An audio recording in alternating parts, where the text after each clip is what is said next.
Hello friends, welcome back to our channel. എപ്പിസോഡിന്റെ തുടക്കത്തിൽ കാണിക്കുന്നത് സഫിയക്ക് സുഖമില്ലാത്തതുകൊണ്ട് ഡോക്ടർ വന്നിരിക്കുകയാണ് വീട്ടിൽ. ഡോക്ടർ പോയതും സുലൈമാൻ ഷിബ്രയോട് ചോദിക്കുന്നുണ്ട്, ഞാൻ എന്തെങ്കിലും തെറ്റ് ചെയ്തോന്ന്. ഇല്ല, ഉപ്പ ഒരു തെറ്റും ചെയ്തിട്ടില്ല എന്ന് അവൾ പറയുമ്പോൾ അയാൾ അവളോട് സുക്കേനെ പോയി സമാധാനിപ്പിക്കാൻ പറയുന്നുണ്ട്. ഉറങ്ങിക്കിടക്കുന്ന സഫിയയോട് ഓരോന്ന് പറഞ്ഞ അയാൾ ഇമോഷണൽ ആവുന്നുണ്ട്. സുക്കേനയെ സമാധാനിപ്പിക്കാൻ വന്ന ഷിബ്രയോട് അവൾ ചൂടാവുന്നുണ്ട്.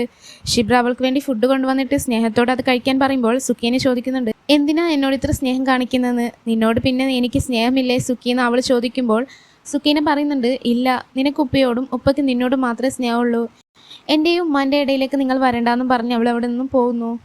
ഇതേ സമയം നർഗീസിന്റെ വീട്ടിലേക്ക് വന്നിരിക്കുകയാണ് ഷമീർ. എന്നെ സുലൈമാൻ സാബ് ഇങ്ങോട്ട് അയച്ചതല്ല, ഞാൻ എൻ്റെ ഇഷ്ടത്തിന് വന്നതാന്നും പറഞ്ഞ് ഷമീർ അവരോട് പറയുന്നുണ്ട്, എനിക്കറിയുന്ന ഒരു ജമാൽ സാബ് ഉണ്ട്, അയാൾ സുഹൈബിനെ ഒരു ജോലി ശരിയാക്കി തരാമെന്ന് പറഞ്ഞിട്ടുണ്ടെന്ന് പറയുമ്പോൾ നർഗീസ് ചോദിക്കുന്നുണ്ട്, വെറൊരു സാധാരണ ക്ലർക്കായ നീയാണോ എൻ്റെ മോന് വേണ്ടി ജോലി ശരിയാക്കി കൊടുക്കുന്നത്? നിന്റെ നാടകമൊന്നും ഇവിടെ നടക്കില്ലാന്നും നിന്നെ ഇങ്ങോട്ട് അയച്ച സുലൈമാൻ സാബിനോട് പോയി പറയും, എന്ത് ചെയ്തിട്ടും കാര്യമില്ല, എന്റെ തീരുമാനം മാറ്റില്ല എന്ന് അവർ പറയുമ്പോൾ ഷമീർ അവരോട് പറയുന്നുണ്ട്, ഞാൻ സുലൈമാൻ സാബ് പറഞ്ഞിട്ട് വന്നതല്ല, ഞാൻ എൻ്റെ ഇഷ്ടത്തിന് വന്നതാണ്. എന്നാൽ നർഗീസ് എത്ര പറഞ്ഞിട്ടും കേൾക്കാത്തതുകൊണ്ട് ഷമീർ അവരെ വിരട്ടുന്നുണ്ട്. എന്നാൽ സുഹൈബ് ഇതൊന്നും കാണുന്നുണ്ടായിരുന്നില്ല. അവർ സുഹൈബിനെ വിളിച്ചിട്ട് അവൻ ഷമീറിന്റെ അടുത്ത് വന്നിട്ട് അവിടുന്ന് അവനോട് പോകാൻ പറയുന്നു. നർഗീസ് അവനോട് പോകാൻ പറയുന്നുണ്ട്. പോയില്ലെങ്കിൽ സുലൈമാൻ സാബിനെ വിളിച്ച് പറയുമെന്ന് പറഞ്ഞതും അവൻ അവിടെ നിന്നും പോകുന്നു. ഇതറിഞ്ഞതും സുലൈമാൻ ഷമീറിനെ വിളിച്ചിട്ട് ഓഫീസിലേക്ക് വരാൻ പറയുന്നു. നീ ആരാ എൻ്റെ ഫാമിലി കാര്യത്തിൽ ഇടപെടാൻ? എന്തിനാ എൻ്റെ സിസ്റ്ററുടെ അടുത്ത് പോയിട്ട് ഗുണ്ടായിസം കാണിച്ചതെന്ന് ചോദിച്ചിട്ട് ഷമീറിനെ അയാൾ തല്ലുന്നു. ഷമീർ ആകെ വല്ലാതാകുന്നു. നിങ്ങളെല്ലാവരും എൻ്റെ സ്വന്തമായിട്ടാണ് ഞാൻ കരുതിയതെന്നും സുക്കേനയുടെ വിഷമം കണ്ടിട്ട് സഹിക്കാൻ പറ്റാത്തതുകൊണ്ട് ഞാൻ അവരോട് സംസാരിക്കാൻ വേണ്ടി പോയതാണെന്നും പറഞ്ഞ് ഷമീർ അവിടെ നിന്നും പോകുമ്പോൾ സുലൈമാൻ അവനോട് പറയുന്നുണ്ട്, ഇനി മേലിൽ എൻ്റെ ഫാമിലി കാര്യത്തിൽ ഇടപെടരുതെന്ന്. ആകെ ഡള്ളായി ടേബിളിൽ കിടക്കുന്ന ഷാമീറിന്റെ അടുത്തേക്ക് മുനവറും അബ്ദുറഹ്മാനും വന്നിട്ട് ചോദിക്കുന്നുണ്ട്, ഇതാണോ ഷാമീർ ഓഫീസിലേക്ക് വരേണ്ട സമയം? ഇന്നെന്താ പ്രശ്നം? എന്തായി നിന്റെ ലവ് സ്റ്റോറി എന്ന് മുനവർ ചോദിക്കുമ്പോൾ ഷാമീർ പറയുന്നുണ്ട്, ലവ് സ്റ്റോറിയാ മിസ്റ്ററിയാ ഹിസ്റ്ററിയാന്നൊന്നും എനിക്കിപ്പോൾ മനസ്സിലാവുന്നില്ല എന്ന്. തനിക്കെന്താ ഭ്രാന്താണോ? തൻ്റെ നാടും വീടും വീട്ടുകാരെയും ഒക്കെ ഉപേക്ഷിച്ച് പ്രണയത്തിന് വേണ്ടി ഇവിടെ നിൽക്കാനെന്ന് മുനവർ ചോദിക്കുമ്പോൾ ഷാമീർ അയാളോട് ചോദിക്കുന്നുണ്ട്, നിങ്ങൾ നിസ്കരിക്കാറുണ്ടോന്ന്? നിസ്കരിക്കുമെങ്കിൽ എനിക്ക് വേണ്ടി ദുആ ചെയ്യണമെന്നവൻ അയാളോട് പറയുന്നു. സുക്കൈന സുഹൈബിനെ വിളിച്ചിട്ട് എന്താ ഞാൻ വിളിച്ചിട്ട് ഫോൺ എടുക്കാത്തതെന്ന്, എന്താ എൻ്റെ മെസ്സേജിന് റിപ്ലൈ തരാത്തതെന്ന് ചോദിക്കുമ്പോൾ എന്തിനാ വിളിക്കുന്നത്, എന്തിനാ മെസ്സേജ് അയക്കുന്നത്, എന്തെങ്കിലും ഒരു വഴി ഉണ്ടെങ്കിൽ പറയുന്ന അവൻ പറയുമ്പോൾ നീയും എല്ലാവരെയും പോലെ എന്നെ ഒഴിവാക്കാൻ തന്നെ തീരുമാനിച്ചു എന്ന് സുക്കൈന ചോദിക്കുന്നുണ്ട്. എല്ലാവരെയും പറയുന്ന എന്തിനാ? ഇതിനെല്ലാം കാരണം നിന്റെ ഉപ്പയല്ലേ എന്ന് സുഹൈബ് ചോദിക്കുമ്പോൾ സുക്കൈനയും തിരിച്ചു ചോദിക്കുന്നുണ്ട്, അപ്പോൾ എൻ്റെ ഉപ്പ മാത്രമാണോ അത്? നിന്റെ മാമയും കൂടിയല്ലേന്ന്? അപ്പോൾ സുഹൈബ് എൻ്റെ സ്ഥാനത്ത് നീ ആയിരുന്നെങ്കിൽ നീ എന്ത് ചെയ്യുമായിരുന്നു എന്ന് ചോദിക്കുമ്പോൾ അവൾ പറയുന്നുണ്ട്, എൻ്റെ ഉപ്പാൻ്റെ സ്വഭാവം നിനക്കറിയാലോ എന്ന്. അപ്പോൾ എൻ്റെ ഉമ്മാൻ്റെ സ്വഭാവം നിനക്കും അറിയാലെന്ന് സുഹൈബ് തിരിച്ചു ചോദിക്കുന്നുണ്ട്. ശരി, അതൊക്കെ വിട്, നീ എൻ്റെ കൂടെ ഇറങ്ങി വരുന്ന സുഹൈബ് ചോദിക്കുമ്പോൾ സുക്കീന പറയുന്നുണ്ട്, എനിക്ക് എൻ്റെ പ്രണയത്തെക്കാൾ എൻ്റെ വീട്ടുകാരുടെ അഭിമാനമാണ് വലുതെന്ന്. അതുപോലെ സുഹൈബ് തിരിച്ചു പറഞ്ഞതും സുക്കൈന ഫോൺ കട്ട് ചെയ്യുന്നു. എന്തിനാ ഫുഡ് കഴിക്കാതിരിക്കുന്നത്? രാവിലെയും ഒന്നും കഴിച്ചില്ലല്ലോ, എന്തിനാ ഇങ്ങനെ ടെൻഷൻ ആവുന്നതെന്ന് ചോദിച്ച് സഫിയയെ കൊണ്ട് കഴിപ്പിക്കാൻ നോക്കാണ് ഷിബ്ര. നിനക്ക് എന്തറിയാം, നിന്റെ ആൻറ്റി പറഞ്ഞതാന്ന് സഫിയ പറയുമ്പോൾ അതൊക്കെ ശരിയാവുമ്മ, ഇന്ന് വൈകിട്ട് ആൻറ്റി ഇങ്ങോട്ട് വരുന്നുണ്ട്, ഉപ്പ എല്ലാ പ്രശ്നങ്ങളും സോൾവ് ആക്കുന്നു ഷിബ്ര പറയുന്നുണ്ട്. വീട്ടിലേക്ക് കുറെ സാധനങ്ങളുമായി വരുന്ന സുലൈമാനോട് സഫിയ ചോദിക്കുന്നുണ്ട്, എന്തിനാ ഇത്രയും സാധനങ്ങളെന്ന്?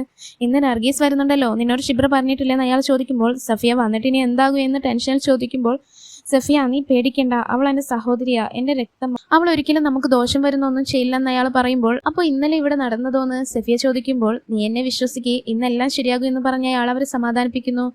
അപ്പോഴേക്കും ഷിബ്ര അങ്ങോട്ട് വന്നിട്ട് സുക്കൈന റൂം അടിച്ചിരിക്കാനും ഉപ്പ വന്ന് പോയി അവളെ നോക്കാനും പറയുമ്പോൾ അയാൾ അവളോട് ഫസൽ ബക്ഷ് വന്നിരുന്നെന്ന് ചോദിക്കുന്നുണ്ട്. ഇല്ല, ഞാൻ കണ്ടിട്ടില്ല എന്ന് അവൾ പറയുമ്പോൾ അവന് വിഷമമായിട്ടുണ്ടാവുന്നു. ഇത് കേട്ടതും സഫിയ അയാളുടെ പിറകെ പോകുന്നുണ്ട് എന്താണെന്ന് ചോദിച്ചോണ്ട്. ഷാമീർ ഇതേ സമയം അവന്റെ റൂമിൽ തന്നെ ഉണ്ടായിരുന്നു. അപ്പോഴേക്കും ഷിബ്ര ഷാമീറിന്റെ ഫോണിലേക്ക് വിളിച്ചിട്ട് താൻ എവിടെയാന്ന് അന്വേഷിക്കുമ്പോൾ ഞാനിവിടെ റൂമിൽ തന്നെ ഉണ്ടെന്ന് അവൻ പറയുന്നുണ്ട്. ഉപ്പ വിചാരിച്ചിരിക്കുന്നത് താനിവിടെ വന്നിട്ടില്ലെന്നാ. അല്ല, സൗണ്ട് എന്താ വല്ലാതിരിക്കുന്നതെന്ന് അവൾ ചോദിക്കുമ്പോൾ ഷാമീർ പറയുന്നുണ്ട്, നിന്നോടെല്ലാം നിന്റെ ഉപ്പ പറഞ്ഞിട്ടുണ്ടാവുമല്ലോ എന്ന്. ഇല്ല, എന്താ പ്രശ്നം എന്ന് ചോദിച്ചപ്പോൾ സുലൈമാൻ അടിച്ച കാര്യവും പറയുന്നു. എന്നെ ഇഷ്ടമില്ലാത്തവരുടെ അടുത്തേക്ക് ഞാനെന്തിനാ വരുന്നതെന്ന് അവൻ ചോദിക്കുമ്പോൾ അപ്പോൾ ഇപ്പം താൻ എവിടെയാ, ഫുട്പാത്തിലാണോ എന്ന് ചോദിച്ച് അവൾ കളിയാക്കുന്നുണ്ട്. എന്തെങ്കിലും വേണമെന്ന് അവൾ ചോദിക്കുമ്പോൾ ഞാൻ രാവിലെ മുതലൊന്നും കഴിച്ചിട്ടില്ല, നിന്റെ കൈ കൊണ്ടൊരു ചായ ഇട്ട് തരുമെന്ന് അവൻ ചോദിക്കുമ്പോൾ ആൻറ്റിയൊക്കെ ഇപ്പം വരും, അപ്പോൾ അവർക്കുണ്ടാക്കുമ്പോൾ തരാം, അതുവരേക്കും വെയിറ്റ് ചെയ്യുമെന്ന് അവൾ പറയുന്നുണ്ട്. നർഗീസും സുഹൈബും കാര്യങ്ങളൊക്കെ സംസാരിക്കാൻ വേണ്ടി വന്നിരിക്കുകയാണ്. ചായയും പലഹാരങ്ങളൊക്കെ കൊണ്ടുവച്ചതും ഞാനിവിടെ ഒന്നും കഴിക്കാൻ വന്നതല്ലാന്നും എന്താണ് നിങ്ങളുടെ തീരുമാനം എന്ന് അവർ സുലൈമാനോട് ചോദിക്കുന്നു. തൻ്റെ മക്കൾ തനിക്കൊരു ബാധ്യതയില്ലെന്നും തൻ്റെ ബലമാണ് അവരെന്നും അയാൾ പറയുമ്പോൾ ഷിബ്രക്ക് വിഷമാവുന്നു. ഷാമീർ അപ്പോൾ അവളെ ശ്രദ്ധിക്കുന്നുണ്ടായിരുന്നു. താനിപ്പോൾ റിട്ടയർ ആവുന്നും അപ്പോൾ കിട്ടുന്ന പ്രൊവിഡന്റ് ഫണ്ട് നിന്റെ പേരിൽ എഴുതി വെക്കാമെന്നും അയാൾ പറയുമ്പോൾ അവർക്കത് തികയുന്നില്ല. അവരയാളോട് ദേഷ്യപ്പെടുന്നു. സുക്കേനയെ വിളിച്ചിട്ട് അവളോട് ചോദിക്കണമെന്ന് അവർ പറയുമ്പോൾ ആരും തന്നെ അവളെ വിളിക്കുന്നില്ല. നർഗീസ് ആണെങ്കിൽ വായിൽ തോന്നിയതൊക്കെ പറയുന്നുണ്ട്. സഫിയ സുഹൈബിനോട് ഉമ്മാനെയൊന്നും പറഞ്ഞ് മനസ്സിലാക്കാൻ പറയുമ്പോൾ നർഗീസ് സുഹൈബിനോടും ദേഷ്യപ്പെടുന്നു. എന്നാൽ അപ്പോഴേക്കും സുക്കേന അങ്ങോട്ട് വന്നിട്ട് അവരോടെല്ലാം ഒച്ചവെച്ച് സംസാരിക്കുന്നു. തനിക്കിനിങ്ങനെ ഒരു ബന്ധം വേണ്ടെന്നും ടെൻഷൻ എടുക്കാൻ വയ്യെന്നും പറഞ്ഞ് അവൾ സുഹൈബിനോട് തൊലാക്ക് ചെല്ലാൻ പറയുന്നു. ഇത് കേട്ട് മിണ്ടാതെ ആകെ തകർന്നു നിൽക്കുന്ന സുഹൈബിനോട് നർഗീസും പറയുന്നു തൊലാക്ക് ചെല്ലാൻ. അതും കൂടിയായതും സുക്കേനയുടെ നിയന്ത്രണം വിടുന്നു. അവൾ സുഹൈബിനോടും സുലൈമാനോടും വീണ്ടും ദേഷ്യപ്പെടുന്നത് കണ്ടപ്പോൾ ഷിബ്ര അവളെ തല്ലുന്നു. എന്നിട്ട് സുഹൈബിനോട് ഒന്നുകിൽ തൊലാക്ക് ചെല്ലാനും അല്ലെങ്കിൽ ഉമ്മാനെ വിളിച്ച് ഇവിടുന്ന് പോവാനും പറഞ്ഞവൾ ഷൗട്ട് ചെയ്യുന്നു. ഇത്രയൊക്കെ ആയതും സുഹൈബ് ആകെ തകർന്നിട്ട് അവിടുന്ന് പോകുന്നു. നർഗീസും അവന്റെ പുറകെ പോകുന്നു. ആകെ വിഷമിച്ചിരിക്കുന്ന സുലൈമാനെ സമാധാനിപ്പിക്കാൻ ഷിബ്ര, എന്നാൽ നിങ്ങൾക്കിപ്പോൾ സന്തോഷമായില്ലേന്ന്, നിങ്ങളുടെ നന്മ തന്നെ ജയിച്ചു, പക്ഷെ നിങ്ങളുടെ മകളുടെ ജീവിതം നശിച്ചില്ലെന്നൊക്കെ പറഞ്ഞുകൊണ്ട് സഫിയ അവിടുന്ന് പോകുന്നു. പിന്നെയും അയാളെ സമാധാനിപ്പിക്കാൻ തുടങ്ങിയ ഷിബ്രയോട് സാരമില്ല മോള് പൊയ്ക്കൊന്നും പറഞ്ഞിട്ട് അയാൾ അവൾ അവിടെ നിന്ന് മയക്കുന്നു. ഇതൊക്കെയാണ് ഷമീർ ശ്രദ്ധിച്ചു നിൽക്കുമായിരുന്നു. ഇവിടെ ഷമീറിനെ ഫോണിൽ ട്രൈ ചെയ്തുകൊണ്ടിരിക്കുകയാണ് ദാവൂദ്. അയാൾ ഫറായോട് പറയുന്നുണ്ട് അവൻ എപ്പോഴും ബിസിയാണല്ലോ എന്ന്, എനിക്കെന്തോ അവനെ മിസ് ചെയ്യുന്നുണ്ടെന്ന്. അപ്പോൾ ഫറായോളോട് ലണ്ടനിൽ പോയിട്ട് അവനെ കാണാൻ വേണ്ടി പറയുന്നു.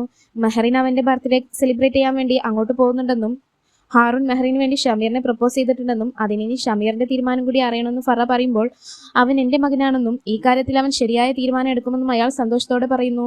ഷമീർ ഫറാസിനെ വിളിച്ചിട്ട് സുക്കേനയുടെ കാര്യം സോൾവ് ചെയ്യാൻ എന്തെങ്കിലും ഐഡിയ ഉണ്ടോ എന്ന് ചോദിക്കുമ്പോൾ നിനക്കെന്താ ഇതിന്റെയൊക്കെ ആവശ്യമെന്ന് ഫറാസ് ചോദിക്കുമ്പോൾ സുക്കേന എനിക്ക് എന്റെ സഹോദരിയെ പോലെയാണെന്ന് അവൻ പറയുന്നു. മെഹറിൻ നിന്റെ ബർത്ത്ഡേക്ക് ലണ്ടനിലേക്ക് പോവാണെന്നും അതുകൊണ്ട് നീ അവിടേക്ക് പോവാൻ പറയുമ്പോൾ ഞാൻ എന്തിനു പോകുന്നതെന്നും പറഞ്ഞ് ഷമീർ അവനോട് ചൂടാവുന്നു. അപ്പോഴേക്കും ഷിബ്രയെ കണ്ടതും അവൻ ഫോൺ കട്ട് ചെയ്യുന്നു. ആകെ വിഷമിച്ചിരിക്കുന്ന അവളെ നോക്കി നിൽക്കെ അവനും അവളും സന്തോഷത്തോടെ ചിരിച്ച് സംസാരിക്കുന്നത് പോലെ അവന് ഫീൽ ചെയ്യുന്നു. ഷിബ്രയെ തന്നെ നോക്കി നിൽക്കുന്ന ഷമീറിനെ കാണിച്ചുകൊണ്ടാണ് ഈ എപ്പിസോഡ് അവസാനിക്കുന്നത്. എപ്പിസോഡ് ഇഷ്ടപ്പെടുവാണെങ്കിൽ ചാനലൊന്ന് എല്ലാവരും സബ്സ്ക്രൈബ് ചെയ്ത് ഹൈപ്പ് ചെയ്തേക്കണേ. ലൈക്കും കമന്റും ചെയ്യാനും മറക്കരുതേ.